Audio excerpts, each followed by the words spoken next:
Assalamualaikum warahmatullahi wabarakatuh. Minal aizin wa faizin, mohon maaf lahir dan batin. Selamat Hari Raya Idul Adha 1443 Hijriah. Tentunya di edisi Halo Palembang yang berbeda kali ini seperti sebelumnya pemirsa, ini ada yang berbeda. Untuk edisi Idul Adha kali ini kita bakal membahas berbagai macam hal berkaitan dengan isu hewan kurban dan juga penyakit mulut dan kuku atau PMK yang sedang mewabah saat ini bersama aku Rian Gumay. Dan aku Cek Bella, yang pasti kami selalu ngingetku untuk mancik-bicik di rumah. Semoga Idul Adha ini dengan keadaan yang kondusif dan juga yang paling utama menjaga protokol kesehatan ya Cek. Betul sekali. Dan ini bakal kita membahas juga bagaimana sih dari sisi kesehatan mengenai hewan, cara memilih hewan dan mengkonsumsi serta hakikat sendiri dalam pelaksanaan Hari Raya Idul Adha. Penasaran untuk pemirsa? Ikuti kami sampai dengan informasi terakhir.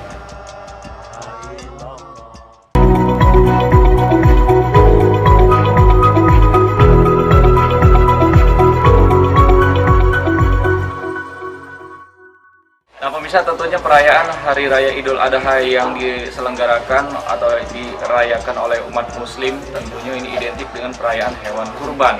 Dan Mas Herian bersama dengan Cek Bella saat ini berada di salah satu peternakan sapi dan kambing yang ada di Kabupaten Banyuasin. Seperti apa sebenarnya ini Cek Bella dan juga pemirsa, apalagi saat ini ada isu mengenai penyakit mulut dan kuku pada hewan ya. Atau PMK. Betul sekali.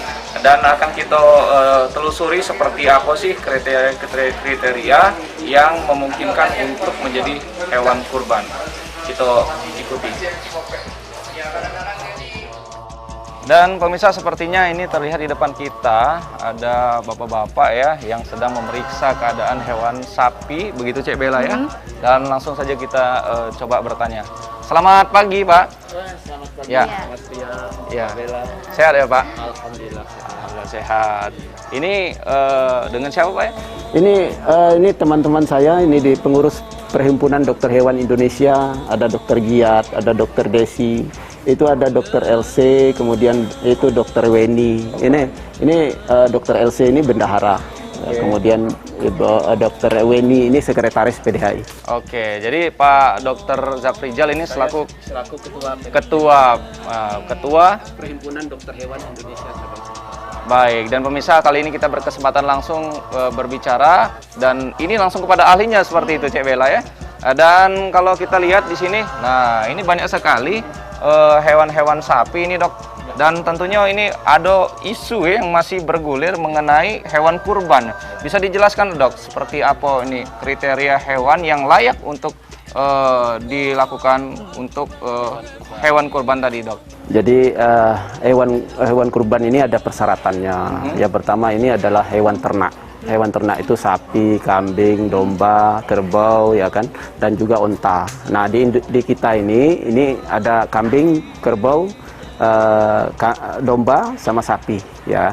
Nah sapi-sapi ini ada persyaratan khusus, ya kan. Nah ini untuk mendapatkan persyaratan kurban yang syar'i. Nah ini salah satunya adalah hewan itu adalah hewan yang sudah cukup umur. Nah umur ini jangan kita sampai 2 tahun. 2 tahun itu kan adalah pendekatan untuk sapi. Sedangkan kambing ini kan 1 tahun lebih, ya kan, itu pendekatan. Nah lebihnya berapa itu tergantung dari dia sudah berganti gigi. Nah, 1 pasang gigi tetapnya sudah berganti, itu sudah masuk umur kurban. Itu. Yang kedua ini sehat kesehatannya. Nah kesehatannya ini kan artinya sehat ini tidak mendatangkan mudarat sebenarnya. Ya, dia tidak mengidap penyakit yang bisa menular kepada manusia. Nah ini yang dibilang yang mudarat itu tadi. Ya, dia tidak lagi kondisinya tidak juga cacat, ya kan? Cacat ini tidak cacat, ini kita bisa lihat tidak buta, tanduknya masih lengkap 2, kemudian kakinya masih bisa berdiri dan bisa berjalan. Kemudian dia ini juga tidak lagi kondisi kurus, ya kan? Kurus. Kalau kurus ini kan karena kita membagikan daging, ya kan? Harus sehat. Yang selanjutnya ini adalah jangan sampai misalkan ada organnya, misalkan testisnya itu cuma 1, ya itu nggak boleh, itu namanya cacat, ya. Itu. Jadi itulah kriterianya. Hal yang sederhana nih Dok, ketika masyarakat ingin memilih hewan kurban, hal yang sederhana seperti apa? Mungkin bisa dilihat loh. Yang perlu ditanyakan dulu adalah masalah kriteria umur, ya kan? Umurnya tadi kita kena umur, ya. Jadi ini umur yang sudah ganti. Nah, ini. Kalau ini yang mana yang dikatakan yang sudah berganti satu pasang gigi tetapnya, itu minimal itu ya. Nah, yang ini seperti ini. Ini kalau kita buka, ya kan? Nih, nah, gini sudah ganti ya. Ini udah ganti. Giginya sudah ganti. Ini udah besar ya. Nah, sudah besar sekali. Ya, ya. Jadi udah besar sekali. Ini yang sudah masuk ganti gigi. Nah, ini setelah kita lihat itu, baru kita lihat kondisi kesehatannya secara menyeluruh. Ini bisa kita inspeksi, bisa kita raba ya. Dengan cara perabaan. Kita lihat dulu ini di lubang-lubang kumlah. Lubang kumlah itu hidung, mulut, kemudian lubang anus, ya kan? Atau lubang kencingnya. Ini kan bisa juga apakah ada mengeluarkan sesuatu yang kurang tidak seperti biasa. Misalkan nanah atau darah atau dia lagi diare. Ya, ini menunjukkan bahwa dia dari kondisi sakit kalau itu terjadi.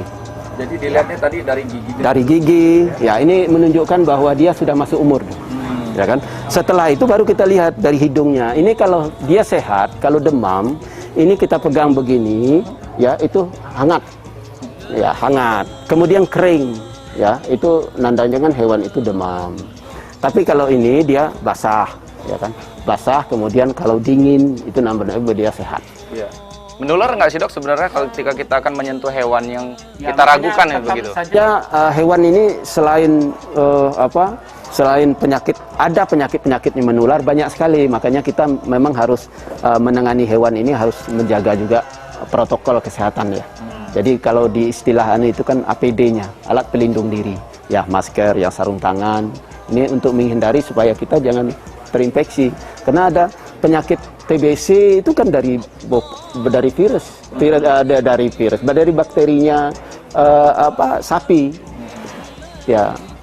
Jadi tuberkulosis bovine itu dari sapi. Jadi kudis itu juga menular ke manusia. Ya, cacing pita itu menular ke manusia.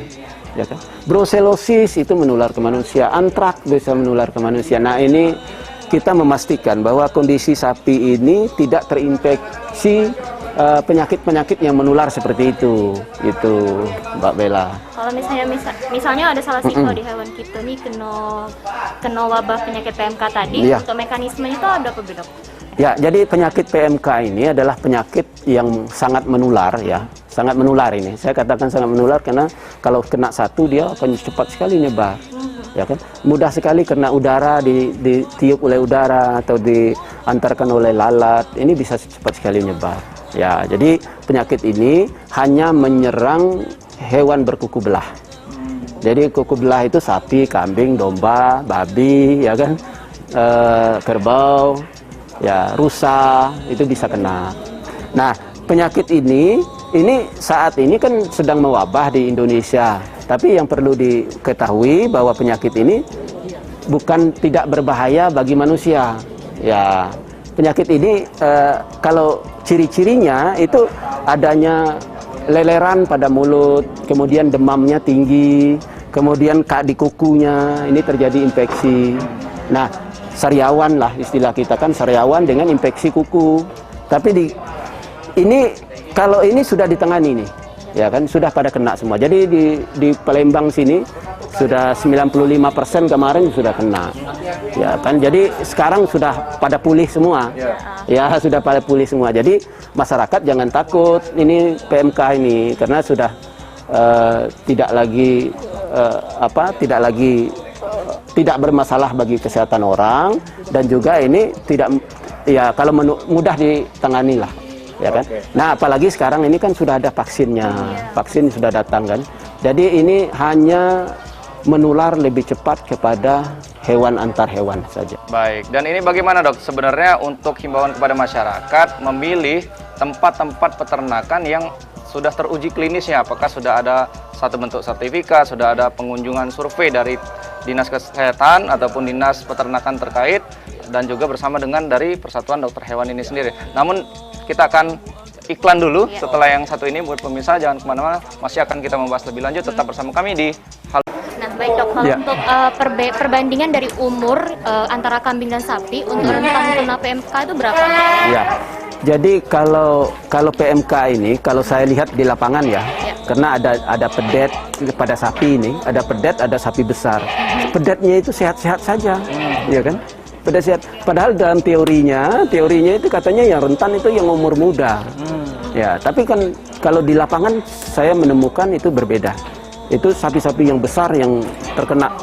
Ya. Jadi usia tidak jadi usia ya? tidak menjadi patokan. Jadi itu sepertinya semua umur bisa kena. Akan tetapi ada perbedaan pada kambing. Kalau kambing ini lebih kuat, ya lebih kuat. Jadi gejala-gejalanya itu tidak seperti sapi. Ya kalau kita lihat kambing ini dok ya. Ini kan kalau sapi kan rata-rata banyak tidak aktifnya begitu ya. Iya. Kalau kambing ini cukup aktif. Bersuara saut menyaut gitu ya, aktif. Nah, memang lebih ini ya, lebih beda ya. Nah, ini kita coba tes lihat kambingnya ya. Ini boleh nih. Ini boleh nih.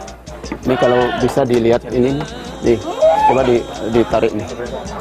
Ini apa kita mau lihat apakah dia masuk umur apa belum.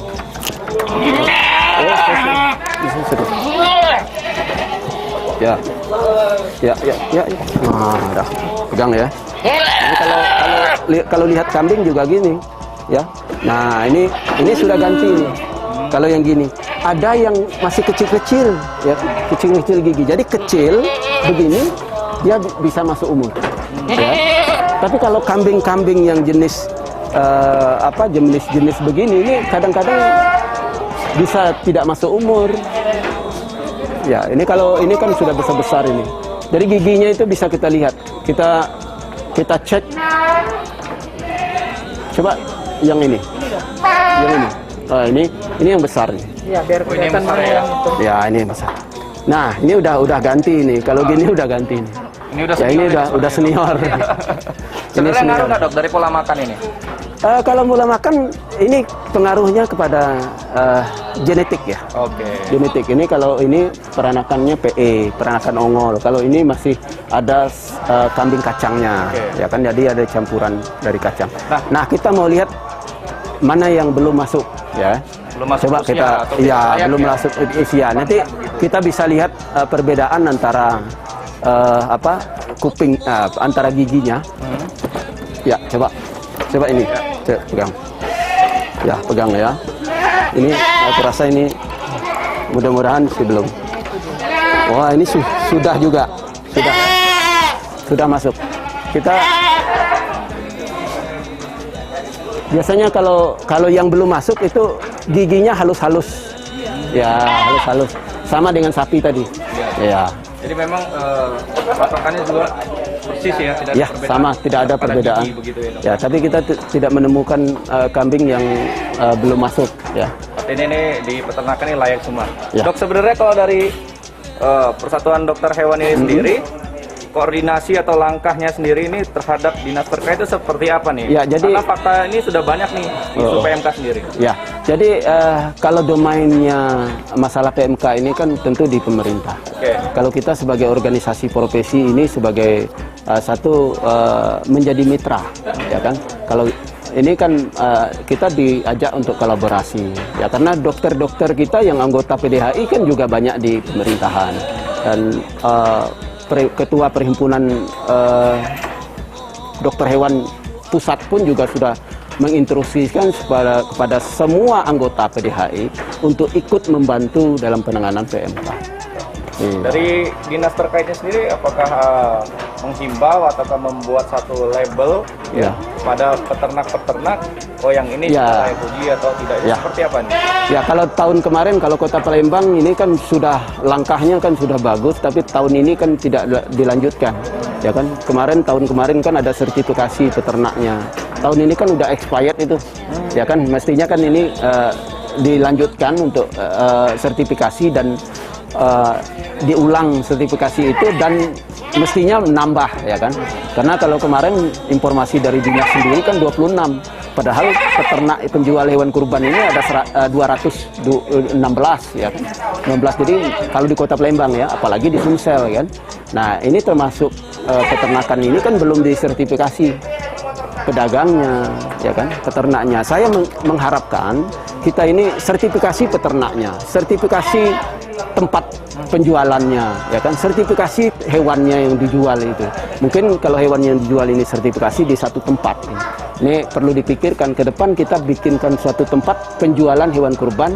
Di situ kita bisa mengontrol lebih gampang dan memberikan sertifikasi kerjasama dinas, PDHI, kemudian BPJPH, Kemenak ya. Yang ini yang memang khusus mensertifikasi halal produk makanan. Nah, kemudian dari MUI, ini kan kerjasama di situ. Kalau sekarang ini kan terpencar.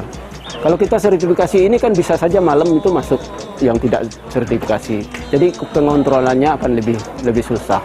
Kalau di satu tempat ini kita akan bisa mengontrol keluar masuknya kan. Jadi yang sudah termasuk di situ kalau tidak sertifikasi nggak boleh masuk. Nah ini saya berharap pemerintah bisa merealisasikan itu. Nah dok, kalau misalnya untuk vaksinasi ini nih, yang untuk hewan-hewan kami ini yang bakal divaksin itu yang cuma kena PMKB atau yang tidak kena juga bakal divaksinasi? Ya jadi gini, kalau yang vaksinasi sekarang diprioritaskan untuk sapi. Ya sapi yang belum pernah terinfeksi dari PMK. Kalau yang sudah terinfeksi ini tidak disarankan, jadi nanti 6 bulan baru bisa dilakukan vaksinasi. Kenapa? Karena dia sudah terbentuk antibodinya. Nah sama kita COVID kan, kalau sudah kena COVID katanya 3 bulan lagi baru kita vaksin. Jadi sekarang ini yang belum kena yang diprioritaskan untuk divaksin, terutama daerah-daerah yang terdampak. Zona hijau ya, zona hijau lah. Kalau ada yang zona kuning, ada yang zona hijau, yang zona kuning ini abu-abu. Agak apa kena apa belum ya kan. Nah ini nanti takutnya apabila dilakukan vaksin taunya virusnya masa inkubasi. Nah masa inkubasi jadi itu akan memperparah kondisi dari sapi itu sendiri. Baik, sebenarnya kalau ini dok bisa kita sambil lihat hewan lain nih dok ya. Apa ini dok yang menjadi perhatian khusus bagi masyarakat yang sudah beli sapi nih, beli kambing, ternyata sudah diposisikan di wilayah masjid tercinta gitu. Khawatirnya nanti setelah berpindah tempat tidak terjaga, di situ malah rentan terkena PMK-nya sendiri. Ya. Jadi tergantung, kalau kena PMK karena ada fatwa ulama nomor 23, fatwa MUI ya, nomor 23 tahun 2022 menyatakan bahwa hewan-hewan yang terinfeksi PMK dengan gejala ringan, nah gejala ringan itu berliur, ada sariawan kecil, kemudian ada infeksi di kaki, itu tidak menimbulkan dia itu kan kukunya lepas gitu kan, atau dia sudah tidak mampu berdiri, ya ini dimasukkan kategori ringan, itu sah menjadi hewan kurban.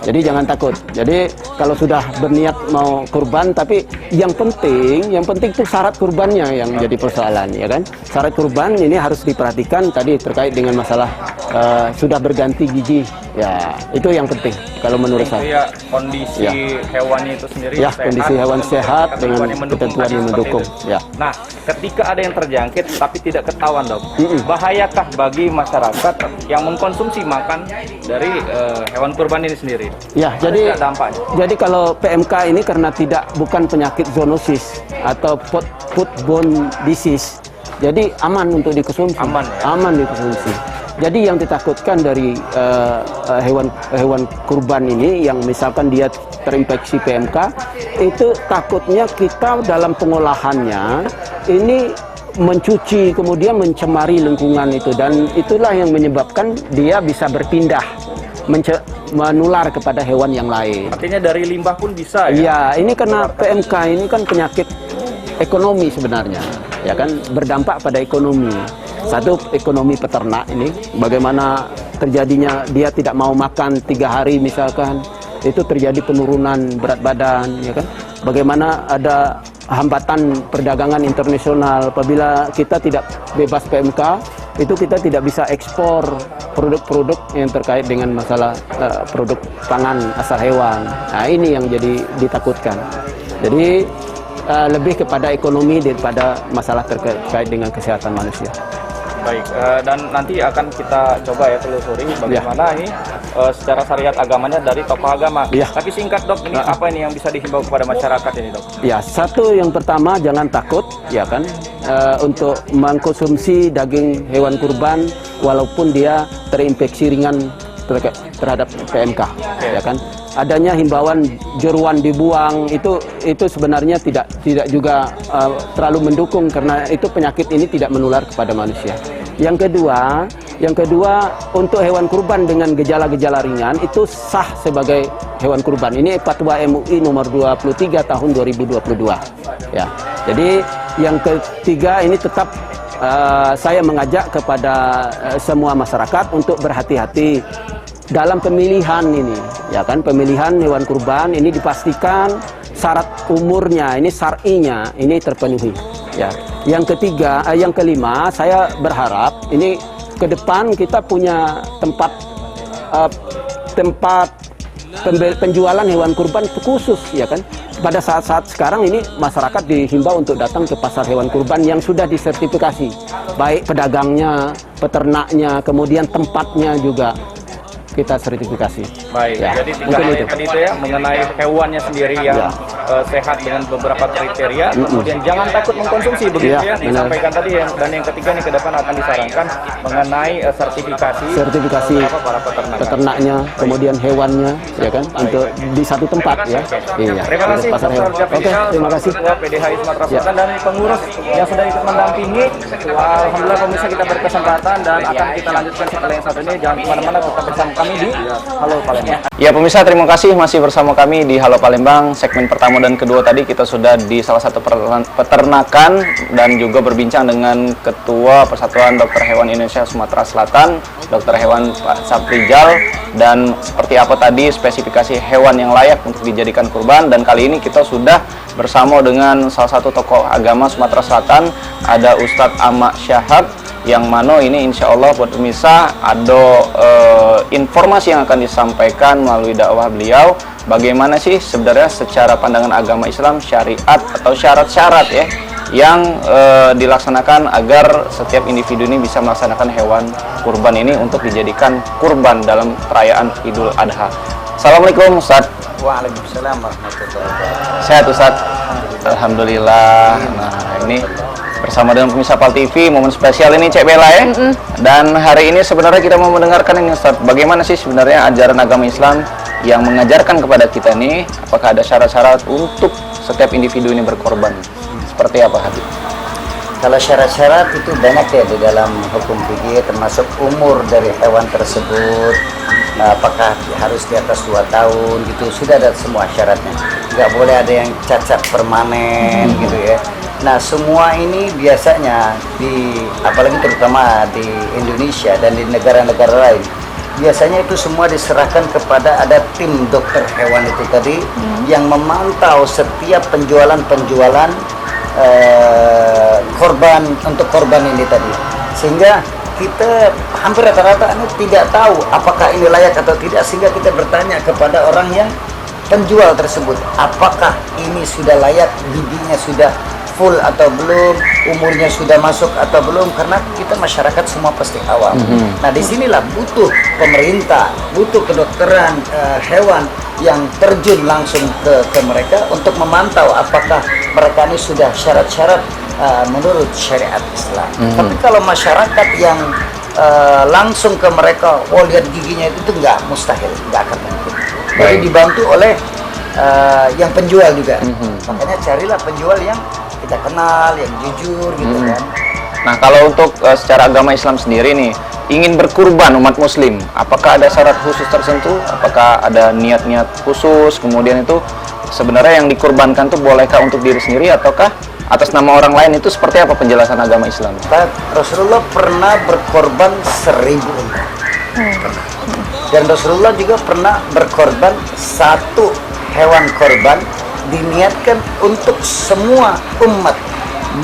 Niati likulli umat, untuk seluruh umatku. Jadi silakan kita mau berkorban atas nama kita sendiri atau atas nama keluarga. Yang jelas begini, panduan Rasulullah, siapa setiap tahun yang dia mampu itu harus dia melakukan korban, karena ditakutkan nanti ada hadisnya, banyak sekali hadisnya yang kata Rasulullah, barang siapa yang dia mampu kemudian dia enggak berkorban, saya bilang selesai dia. Kenapa? Bukan dari barisan golonganku, bukan dari masuk dari sholatku, maksudnya bukan dari laisa minni, bukan dari golonganku, kata baginda Rasul. Begitu hebatnya Rasulullah menekankan untuk berkorban, karena faedah korban itu sangat luar biasa. Jadi bagi yang mampu, ayo setiap tahun minimal satu keluarga itu satu korban minimal. Baik, kalau dari sisi tadi kan kategorinya mampu itu Habib ya. Nah, kalau orang yang mampu tapi dia abai, apakah ada ininya secara Itu agama tadi Islam? ancaman Rasulullah, mereka nanti bukan termasuk daripada sop-sopku, kata Rasulullah. Nah, ini yang dikhawatirkan karena ini memang sunnah, tapi benar-benar dilakukan terutama di bulan Idul Adha ini diperintahkan kita untuk tahabu, saling hadiah, saling mencintai, karena Idul Adha adalah hari yang dimana di situ senang, bahagia, bukan main kita makan-makan, minum-minum. Itu Idul Adha. Beda dengan Idul Fitri, kita merayakan kemenangan kita, 1 bulan kita beribadah kepada Allah, kita berarti falah di sini merasa menang, kita menang, sudah kita menahan nafsu, hawa nafsu dan lain. Untuk Idul Adha adalah memang terkhusus kita buat berbahagia, untuk makan-makan, minum-minum, mengajak orang untuk senang-senang lah gitu. Nah, untuk bagian ini kadang kita juga nggak paham. Bagian kita korban nih, kita satu orang nih korban nih, itu ada 3 bagian. Satu boleh untuk kita, satu bagian, umpamanya dia 90 kilo nih, 30 kilo boleh untuk kita makan, 30 kilonya lagi boleh untuk kita bagi-bagikan ke orang-orang. Seumpamanya contoh ente, ini udah muda, ganteng, kaya lagi ya. Amin. Kita kasih beliau yang jatah 30 ini tadi, nggak apa-apa, nggak masalah. Nggak masalah, walaupun ente kaya. Jadi nggak masalah. Nah, yang satu bagian lagi ini kita khususkan benar untuk yang benar-benar yang yatim, yang janda gitu, yang benar-benar nggak mampu. Nah, inilah kita merasa empati kepada mereka harus kita berbagi kepada mereka. Ayo kita makan-makan. Maaf, ribu maaf, apalagi sekarang ini di masa pandemi ini baru alhamdulillah landai ya. Kita berterima kasih kepada pemerintahan kita ya. Semua yang turun, masya Allah luar biasa. Sekarang ini banyak sekali yang miskin baru, benar. Jadi kita harus yang punya anak, yuk rajin-rajin kita bersedekah. Apalagi kita di Idul Adha ini kita memang diperintahkan untuk tahabu, saling hadiah, kita saling berbagi kepada mereka saudara-saudara kita.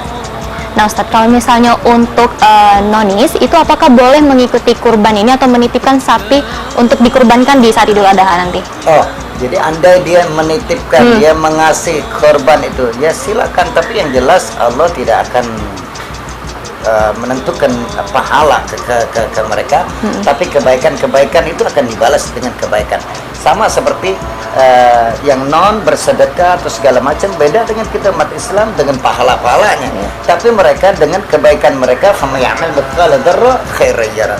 Di saat mereka beramal, bersedekah, mereka akan dibalas dengan kebaikan-kebaikan di dunia. Tapi kalau kita pasti di dunia dan akhirat. Sama seperti gini juga, Mbak. Bismillahirrahmanirrahim. Allah, dengan nama Allah yang Maha Pengasih dan Maha Penyayang. Allah mengasih kepada seluruh umat di muka bumi. Ar-Rahman itu hanya didapatkan oleh orang-orang yang muslim. Itu ya kita prinsip seperti itu. Jadi Rahim itu, rahimnya Allah, itu kita yang dapatkan semua. Ketenangan dan lain-lain itu akan kita dapatkan. Tapi kalau Rahman, semua dikasih sama Allah. Hatta ma'amatiri ma'amin dabatin illa ala rizquha. Yang ulat di Selo Batu ya, di Lembang itu nanti baca makan, karena rahimnya Allah ya, karena rahmannya Allah, bukan rahimnya Allah, rahmannya Allah pengasih, maka dikasih semua oleh Allah Subhanahu wa ta'ala. Jadi ya silakan. Baik, untuk keberkahan dalam hewan kurban ini sendiri Ustadz ya. Apakah saat berniat dan juga peruntukan itu sesuai telah dibagikan, apakah itu kita yang berkurban ikut mengawal atau serahkan kepada panitia nih tadi? Itu andai seumpama kita ada waktu, kita bisa membagikan yang satu bagian itu tadi atau lebih, silakan. Intinya satu dari tiga bagian ini tadi boleh untuk kita makan. Yang sisanya untuk kita bagi-bagikan. Kalau kita ada waktu, apalagi maksudnya tepat sasaran gitu kan kepada orang itu lebih cakep, lebih cakep gitu. Tapi kalau kita repot ya udah kita serahkan kepada kepanitiaan, karena panitia korban ini masya Allah tabarakallah luar biasa. Nah satu lagi yang penting, di saat kita berkorban, kita beli ini sapi ini, jangan kita masukkan upah orang itu ke dalam harga korban itu. Jangan. Jadi harus kita bayar pisah. Harus kita bayar pisah kepada yang memotong. Jadi harus ada deal-dealan. Karena itu jasa, Ustadz ya, jasa berbeda ya. Sumpama dia minta jasanya 750 atau 1 juta nih. Oke. Kemudian masuk juga, nanti masuklah tuh 700, aku kasih 500 ya. Nanti kepala apa segala macam di ini kan. Jangan. Ditukar dengan bagian ya. Ditukar dengan bagian tidak boleh. Jadi upah tetap kita kasih upah. Andai mau kasih hadiah ya silakan kasih hadiah kepada mereka. Baik, sebenarnya kan Idul Adha ini identik dengan lebarannya para orang-orang yang sedang beribadah haji begitu Habib ya, Ustadz ya. Dan ini bagaimana nih kaitan dengan berkurban dan seperti apa sih sebenarnya memaknai ini secara agama Islam sendiri? Itu tadi Anda bilang, Idul Adha ini adalah hari yang dimana kita berbahagia, kita berbagi, kita disuruh asik-asik itu, dalam artian kita senang-senang gitu, makan, minum, kumpul, silaturahmi gitu. Beda dengan Idul Fitri. Idul Fitri kemenangan atas 1 bulan kita menjalankan puasa. Tapi kalau Idul Adha kita bersenang-senang dan kita untuk makan, ngajak orang kepada yang nggak mampu, saudara-saudara kita begitu. Jadi itu tujuannya kita ngajak makan itu tadi untuk tahamu, saling hadiahlah kalian agar kalian saling mencintai, saling mencintai. Baik, dan ini Cek Bella, pemirsa PAL TV juga di momen yang spesial Idul Adha ini. Tadi Ustadz Ahmad juga menyampaikan banyak ya, panjang kali lebar, dan silakan Ustadz untuk menyampaikan poin yang sederhana namun bisa disikapi oleh masyarakat di momen Idul Adha yang penting hari ini. Silakan Ustadz. Alhamdulillah, intinya ikhwan rahimani wa rahimakumullah, pemirsa PAL TV yang saya cintai, yang kita apabila kita mampu, ayo laksanakan minimal 1 tahun sekali itu satu kali. Andai 7 orang kita nggak mampu 7 orang itu 1 sapi, ya udah 1 aja cukup. Atau kalau nggak 2, atau kalau nggak 3 gitu. Jadi jangan kita tergolong dari orang yang lepas daripada sopnya baginda Nabi Muhammad SAW. Jadi ini duit kita berikan kepada untuk kita berkorban ini, kita berikan dengan niat kita untuk seluruh umat Nabi Muhammad. Tidak masalah. Itu pahalanya sangat luar biasa, dan keberkahan, yakinlah keberkahan daripada kita berkorban ini sangat luar biasa, karena yang kita korbankan itu langsung diterima oleh Allah Subhanahu wa Ta'ala. Apalagi niat kita tulus, nggak akan mungkin Allah tidak akan lipat gandakan amal ibadah kita, harta kita, keberkahan kita pasti dilipat gandakan oleh Allah Subhanahu wa Ta'ala. Insya Allah mudah-mudahan masih ada kesempatan ini kita untuk berkorban. Apabila itu waktunya juga bukan sehari, 2 hari, 3 hari, enggak, bisa sampai 4 hari. Jadi lebaran pertama bisa, lebaran kedua bisa, lebaran ketiga bisa, lebaran keempat juga bisa. Jadi ayo yang berkesempatan untuk berkorban, bismillah kita berkorban dengan niat kita mengikuti jejak baginda Nabi Muhammad SAW. Insyaallah ini saja bisa saya sampaikan. Mudah-mudahan bermanfaat buat Liliana dan antum-antum semua. Amin ya rabbal alamin. Alhamdulillah, terima kasih Ustadz Ahmad ya, Cek Bella, dan juga pemirsa PAL TV yang sudah bergabung bersama kami di Halo Palembang. Dan itu tadi mudah-mudahan kita termasuk umat muslim yang tergolong dalam syaf daripada pengikut Rasulullah SAW. Saksikan terus Halo Palembang tentunya setiap hari dari jam 8 merapat jam 9 waktu Indonesia Barat. Cuma di PAL TV memang punya kita akhir kata Korean Gumai. Dan aku Bice Bella, kami pamit undur diri. Wassalamualaikum warahmatullahi wabarakatuh. Waalaikumsalam warahmatullahi wabarakatuh.